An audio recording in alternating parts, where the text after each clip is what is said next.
first floor. This side of the building will look essentially the same. They're not tearing out the face or the brick, anything of that sort. They're just reconfiguring some of the space. They're expanding the bathroom facilities, which are going to be relocated to the front of the building. So these two spots are going to be gone, as well as this shop. And the reason for that is, as you go out this way, they're going to move the access to the elevator from outside to inside. Right now, anybody wanting to use the elevator has to go through that side gate, go through another door, go up the, not a great layout.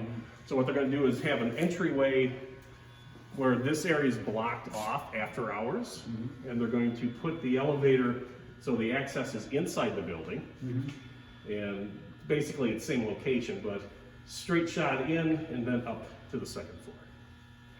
Okay, so this. Yes, that space, this space, and this space are going away.